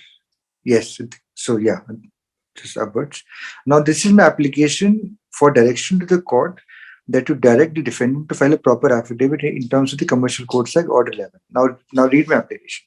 That the present commercial suit is filed for copyright infringement, which is pending before this honorable court, presently at the stage of admission and replication, if any, prior to, pertinently on last date, this honorable court, after perusal of the index of written statement, notice that affidavit, just brief background, when the defendant filed WS in the present case, it was without affidavit. So I objected, and court noticed and noted in the order and directed the defendant to file affidavit. When she filed it, it was improper. Para 2, pertinently on last date, this honorable court, after perusal of the index of WS, it was without affidavit, and hence the court directed the defendant to submit affidavit within 2 weeks, so with direction of advance copy to the plaintiff side. Para 3, that a copy of the affidavit of admission was received by the counsel for plaintiff from defendant on email. After receipt and perusal of the same, it is found that said admission as supplied is blatantly incomplete both in terms of CPC and also in Commercial Code Act, as affidavit is unsigned, incomplete, unattested. Notably, documents as seal number 2, 3, 4, 5, 6 have been wrongly denied, either completely or partially, without describing reason for such denial, which is contrary to provision Order 11, Rule 4, along with Delhi High Court rules as applicable. Copy of the affidavit. This I have just annexure A. I have shown you just. Para 4, documents as seal number 4, 5, 6 are social media. Now I am giving the reasons why she should have not denied. Document as seal number 4, 5, 6 are social media posts which have been denied by defendant without giving any proper reason in terms of, if you recall ABCDE, Order 11, Rule 4. Said documents being electronic documents can be deleted at a click of a button pertaining to such delicate nature. If necessary, it is necessary that detailed reasons for denial of such document is given by defendant. 5.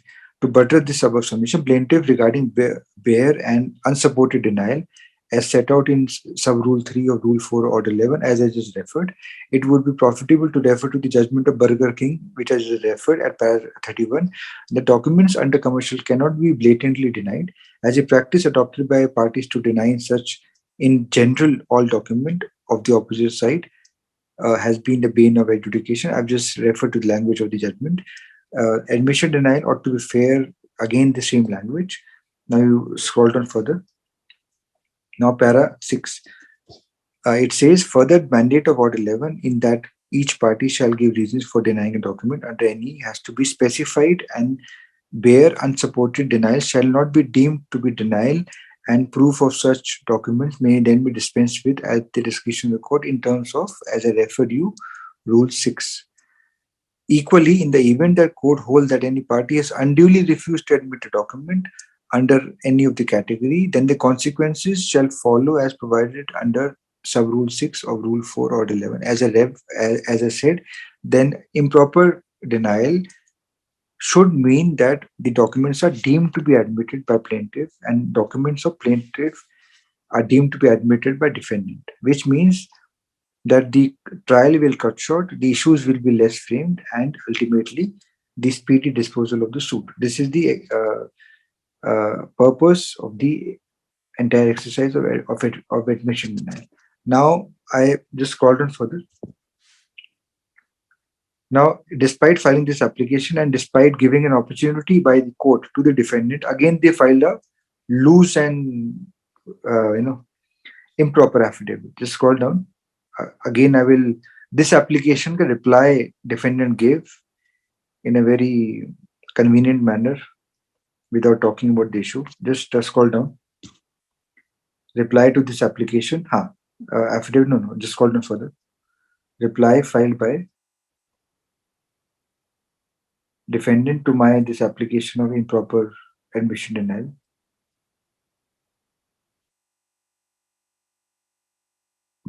Same thing to affidavit here. Just scroll down further. No, niche. Go down. This is it. Yeah. Now this is the reply which defendant filed to my improper affidavit application. Just see the not at all addressing my concern. That the application reply is misuse of process of law and the same is non-maintainable and deserves to be dismissed as affidavit of admission and filed by defendant are true and correct as per order 11. Now they say it is as per order 11. Second, that there is no cause of action in favor of plaintiff or against the defendant for moving the present application, as the application reply being misuse of process is all standard language without specific details. Third, that the present application is not maintainable in the eyes of law as the same as be filed by plaintiff only with a view to linger the present case as well as to mislead the honorable court. Hence, the application reply being misuse of process of law liable to dismiss. Again, not replying to my objection. Four, that there is no just and sufficient ground has been mentioned in the application for moving the application. As such, the same deserves to be dismissed and without merit. Next, I think this is done. So Paravise says, and but nothing comes out further except bare denial. So ultimately, court said, okay, you don't want to file proper, let it be. You will suffer the consequences. Now, this is the importance of the admission denial. Now I think we have reached the end of the lecture, and I will just refer a draft of drafting of Senior Counsel Fali's Nariman as to this drafting. Now you will understand the drafting of the opposite side, and besides not addressing the issue, standard language, abuse, misuse of process of law, and everything. That is. That should be avoided, and you need to specifically traverse the contents of the opposite side. Now, Mayank will refer a draft of Senior Counsel Fali's Nariman, who is considered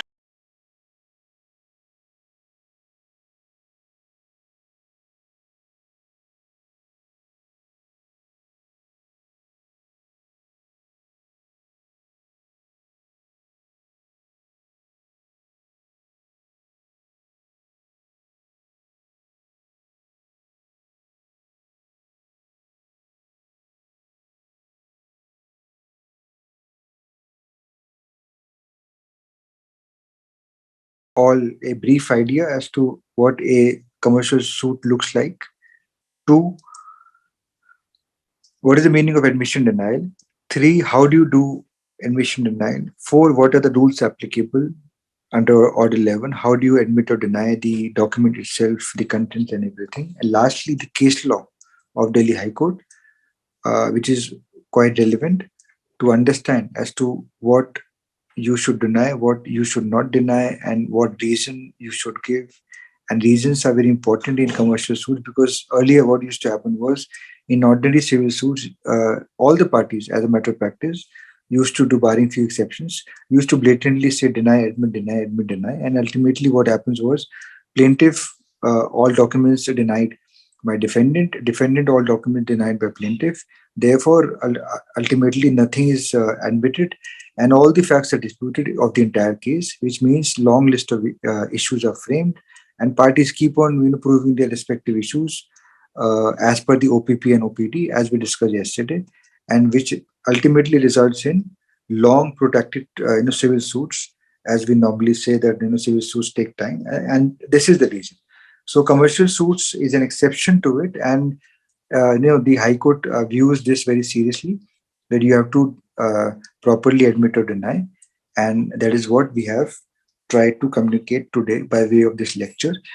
I hope some practical perspective you all may have got, and the with the underlying message that you need to have some basic idea when you do internships.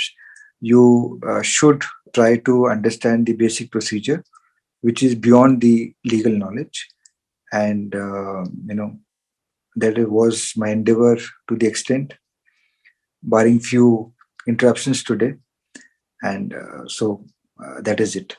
So I think a Commercial Courts Act, to sum up, is a very important topic and act, and especially in the present time when the commercial matters are and the commercial disputes are on the rise all the more, especially in the High Court, and also it is it pays you well as a lawyer, both on the commercial firm side and also on the litigation side. So yeah, that is it.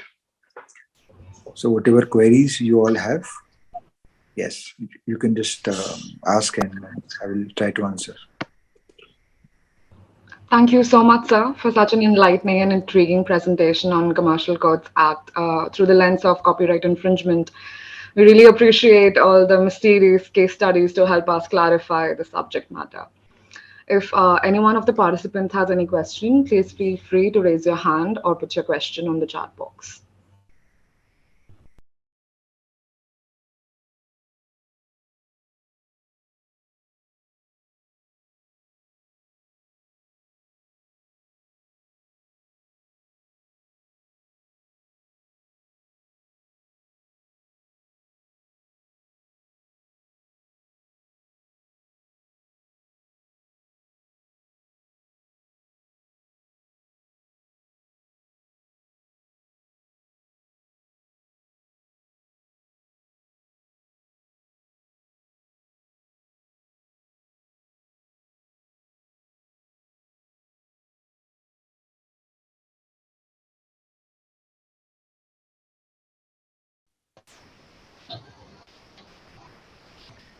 I think some. Good morning, Mr. Mathur. I'm Tushar Sharma speaking. I'm one of the students at CLC. I've just got a very small question regarding a blanket denial on an affidavit. So my Yes. question is, could a 340 CRPC application read with 209 IPC been filed because of a false denial on an affidavit? Because essentially it falls within the ambit of the false claim made before a court of law on a materially relevant fact for the purpose of extracting a favorable order. So in my sort of view as a student, I was just wondering if it would have been useful to file a perjury application against the respondent. Yes, that is quite pertinent. 340 is when the perjury happens during the course of proceedings. The foremost 5-judge bench judgment on this point is Mr. Marwa. There is one judgment with the name Marwa, 5-judge bench, 1995 Supreme Court. Iqbal Singh Marwa. That is the lead case on 5-judge bench, which says that if the perjury happens during the court proceedings and not outside the court, then you can move a 340 application. 209 is on the IPC side. When the read with, you can file an application. To state a reply to your thing, if the fact is filed on affidavit, I would recommend that you wait for the evidence along with the false fact stated on affidavit on admission denial, and then you can supplement your false affidavit averment along with the evidence, that moment when the person says in evidence false fact, then is the most appropriate stage to file this 340 application saying that affidavit may he said false, which is supplemented by in evidence also. Then you should file an application under section 340 separately, and then it will be regulated by the procedure of 195 CRPC 340, as is the law. So it is a definite. You can definitely move an application. You need to be particular, at what time you file an application. For example, I give you a small example. In a labor dispute matter before a labor court,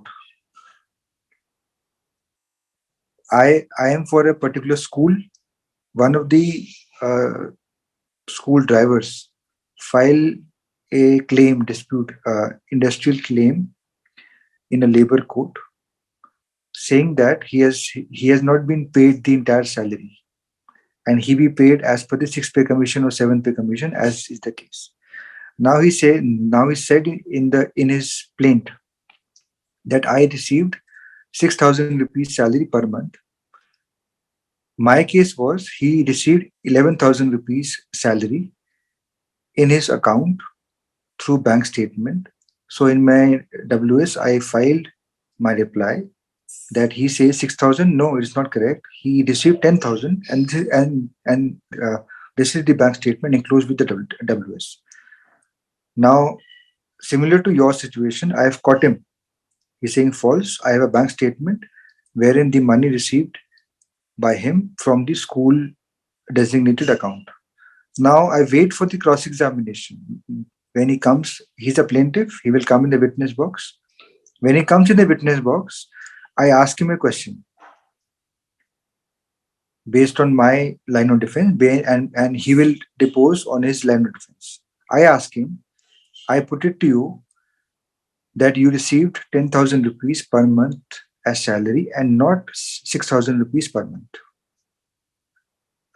In the cross-examination, I ask him this question in question answer form, specific. And in the answer says, I received 6,000 rupees only. Then I gave him a suggestion that you are deposing falsely. It is wrong to suggest that you received 10,000 rupees in your account from my school account. And this is the bank statement. Full stop. I had an application ready. I knew, in anticipation, and I had prepared an application in advance.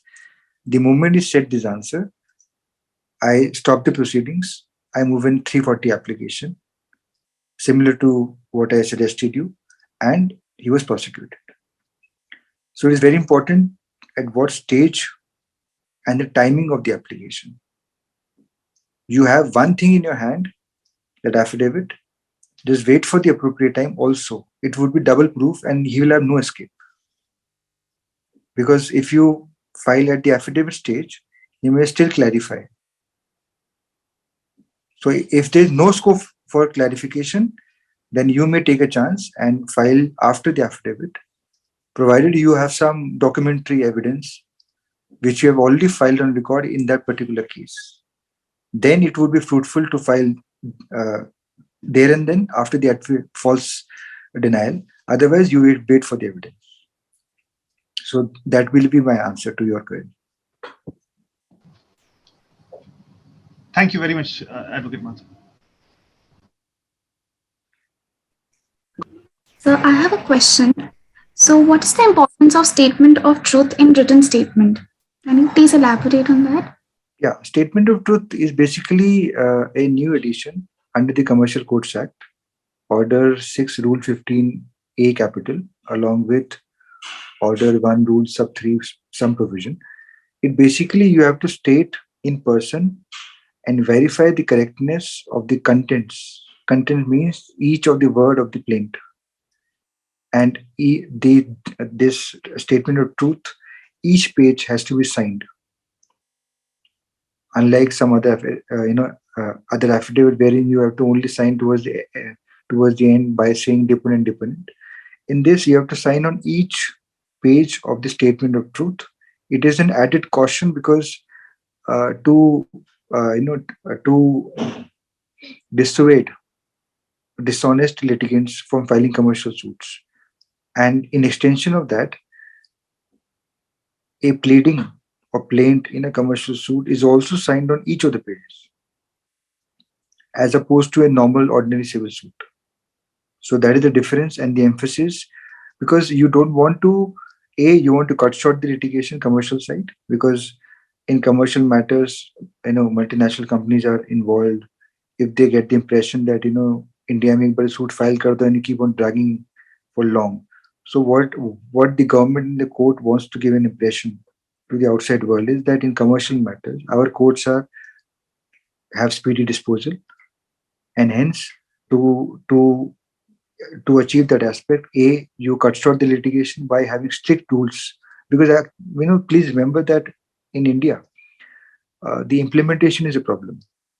The rules of perjury are strictly applicable abroad, but not in India. You talk about false cases. It's quite difficult to prosecute a person for filing a false case. You may get a false conviction in your favor, but people don't talk about it. So to cut short litigation, it is important to strongly prosecute people who file false pleadings, and hence this endeavor in this Commercial Courts Act is that you sign on each page, each plaint. There's an added safeguard of statement of truth in addition to the affidavit. Now, the statement of truth is not applicable in the normal ordinary civil suit. It is only in commercial matters. So the parties who enter into litigation have to be responsible, and they are made responsible through these added safeguards. Hence, the statement of truth. There's a format.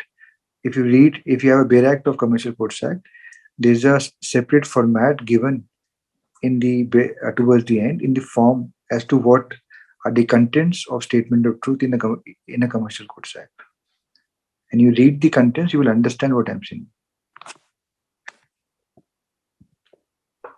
Okay, sir. Thank you so much.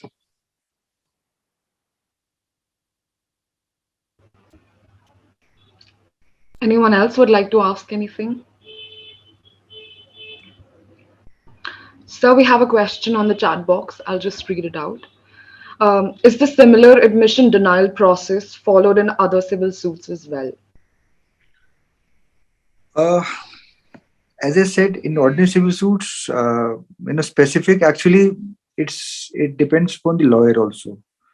In normal suits, nobody objects to the admission denial. I made it a point that I should object because it was like blatant. You keep on writing something without application in mind. So in ordinary civil suits, courts don't take that improper denials not very seriously. And in lot many matters, it is just simply denied without reasons. But in commercial suits, it is viewed very strictly, especially by the High Court. So it is very important, because to cut short the litigation, if you stuck the party, and if you pursue seriously and file proper admission denial, and you also object to the opposite side by filing an improper, that I think is very important. And for that, you need to understand the Evidence Act and the nitty-gritties of the rules as to why and how you do admission denial. So that is very important.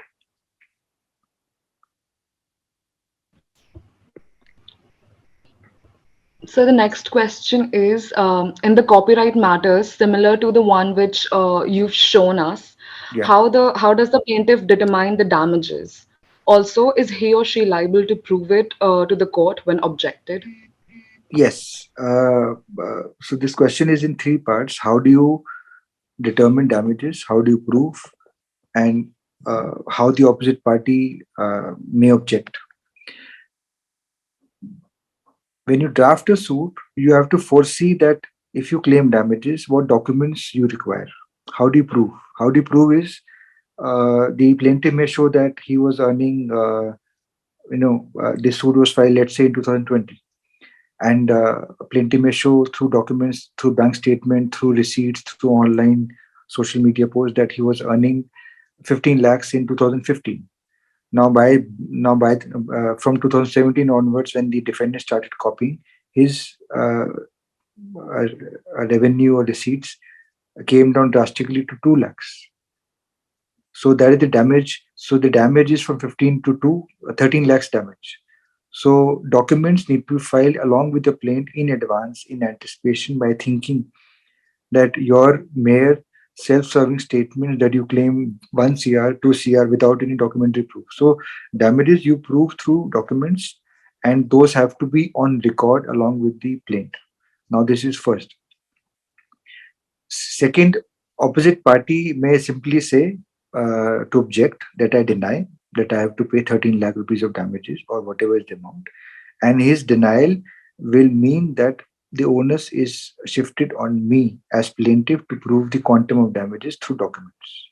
So it is basically documents, and the documents version needs to find mention in the plaint. As you know, if you recall, the whatever you say has to be there in writing on record. Because if you challenge that in the higher court, the first thing, as I recalled yesterday also, in the High Court, they will strictly go by the plaint and the documents.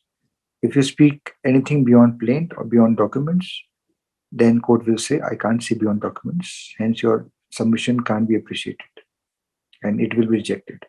So whatever you say, you write it down. Whatever you say, you prove it through documents, and that is the only way to prove damages. Also, you can say that plaintiff is a well-known public figure. He has endorsements. Another example of claiming damages. He has 5 CR insurance after his name. He has X number of followers. He earns 1 CR from Facebook, Twitter for his likes and everything. So you give that data also, and then you also give that quantum of the damages, and you put that in writing in the plaint along with the documents. And then, the plaintiff can prove the damages. Still, nevertheless, defendants can still say deny, which means the onus will again shift to the plaintiff to prove the damages. In any case, when the issue will be framed, it will be written whether plaintiff is entitled to, let's say, 1 CR of damages from the defendant. It will be OPD, onus to prove, OPP, sorry, onus to prove on the plaintiff. So the onus will be on the plaintiff, and ultimately, if plaintiff has to prove, then he better prove by documents. Take a different situation. If he doesn't have documents, he keeps on saying, I have damages, I need damages of 50 CR. So court will ultimately say, where are the documents? Your sole self-serving statements are not suffice. So ultimately, damages through pleadings and documents.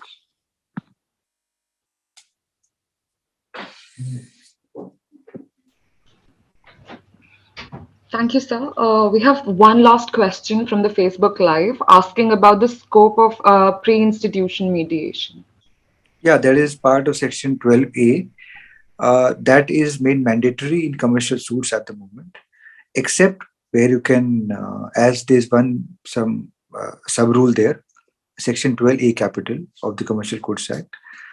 We say that in case the party wants to have some interim order, very urgent injunction in favor of the plaintiff who is filing the suit, if you initiate the mediation proceeding, that interim order, the plaintiff will suffer irreparable loss. Therefore, I will straight away take exception to the mediation and straight away file a commercial suit. So that is only an exception. In normal parlance now, as per Section 12A, the first preference is given to the mediation settlement, so that instead of fighting in the commercial dispute in court of law, you better settle, because ultimately, if you sit down and talk and iron out your differences, a lot of settlements take place. So 12A is an exception to a normal procedure of a suit. Normally, you have to undergo mediation or settlement before you file a commercial suit in terms of Section 12A capital. Only exception is if the plaintiff says, if I waste my time in mediation, the opposite party will ultimately dispose of the infringing, as in just take the example in the present case study. If I say, I say for plaintiff that if I go for the mediation, then my interim injunction remedy will be lost forever, because time is important, and the defendant may flee to abroad, or they may destroy the infringing goods. So that is the exception. But otherwise, this is a new introduction. 12A has been added. It was not earlier. Just another attempt to cut short the litigation at the outset, just like you have in 138 matters. 138 matter check bouncing cases. On the first date when the notice is issued, the accused, when he may appear before the court. Even before the first date, he may settle the matter. And even and going further, now the Supreme Court has said that at any stage of the proceedings in a check bouncing case, if the accused oblique the opposite side is willing to pay willing to settle the matter with the complainant, then the case would be finished. Because ultimately the policy, keep in mind the policy, that the policy is not punitive in 138, it is compensatory. So compensatory means if a settlement ho jata hai at any stage, even in the appeal, then matter will be closed.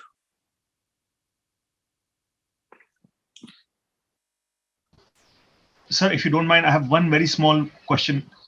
Yeah.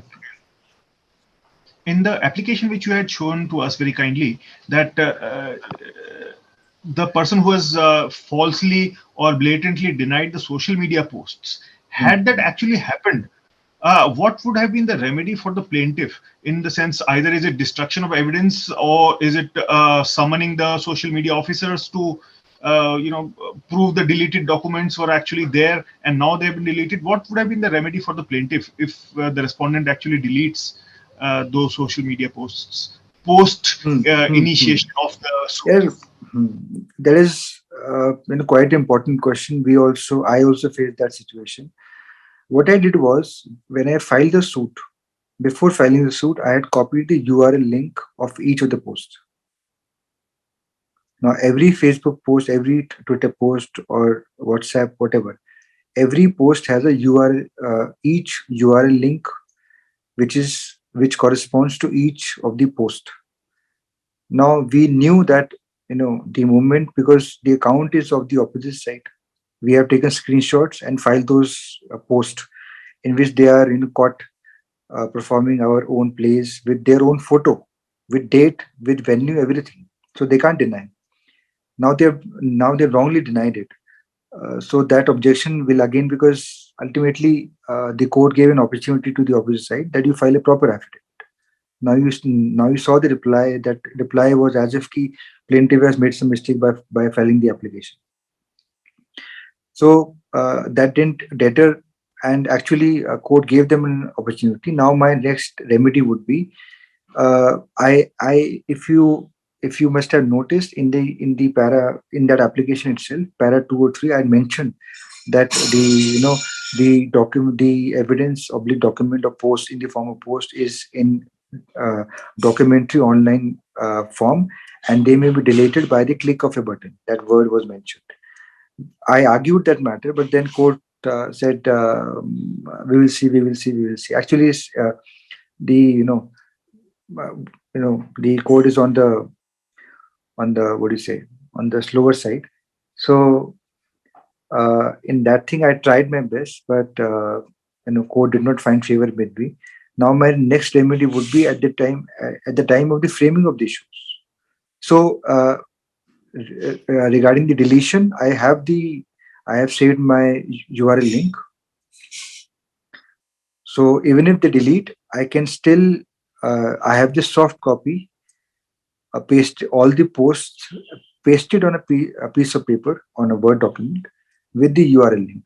So I can always show that they have been performing. And now if these are the posts in real form, And if you now go to their website, if it doesn't find mention, which obviously means they have deleted. On the criminal side, I'm prosecuting them under copyright for search and seizure with the help of the police, in which the court has admitted my case. And as on date, also, as we speak, as late as uh, December 2021, they are still continuing, but now they have changed the name of the place with slight modification and permutation combination. But the dress setup, everything remains the same. So that is one. Secondly, their improper affidavit and denial. I will refer, I will take advantage when the issues will be framed.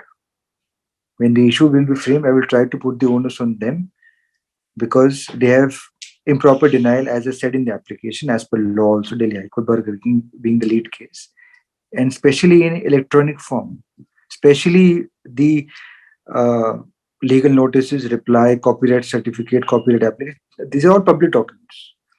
I can't force them. So I will make a request and I will press that these documents be deemed to be admitted. And if it is deemed to be admitted, I will press for the judgment as early as possible. So those are my two remedies. So A, I have saved my data. Even if they delete, I have saved and copied the post on the Word document along with the URL link. URL link basically is it will it will relate back to the post, to the online social media account. And if it is blocked or not available, then the only conclusion is they are deleted. And if they're deleted, then obviously I have one more reason to say that look, now they're deleted, which means they were performing it.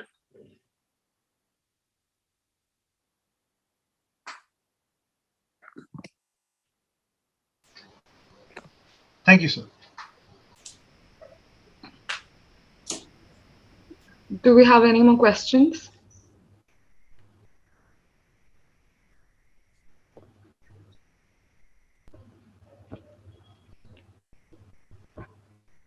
I think that's it. Well, that brings us to the conclusion of this 2-day-long lecture series on A Guide to Commercial Codes Act 2015. And I, Nilansha Gupta, on behalf of the entire Placement Assistance Council, would like to extend my deepest gratitude towards Mr. Mathur for joining us for the past 2 days and sharing with us his pool of knowledge. It was an honor and a privilege having you with us, sir. Thank Next, you I'd so like to much. thank you so much for joining, sir. And thank I'd you for a also like to, patient listening, which is also important, equally on the opposite side. absolutely, sir. I'd like to also extend our gratitude to Dr. Alka Chawla, our patron and professor in charge, for being a guiding light and constantly supporting the mission of PAC. Next, I'd like to thank Dr. Ruchita Chakraborty, our teacher convener, for always pushing us to put our best foot forward and bring in the best possible opportunities for the children of CLC. I'd like to thank our student convener, Mr. Mayank Gupta, and the other student conveners for bringing in the opportunity to hear from Mr. Mathur himself. And lastly, I'd like to thank all the participants for attending the session and sticking around for the past 2 days. We thank you for your support and hope to see you again for other future events. Once again, thank you so much, everyone, for joining and have a great day. Thank you for the time and thank you for this opportunity. And it was a Thank you. great what do you say revision and in fact preparation for the case moving forward for me because the case is ongoing and it is always a good good satisfaction and feeling to come back to the college very passed out. Thank you so much for the opportunity. Thank you. Thank you, sir. Thank you for joining.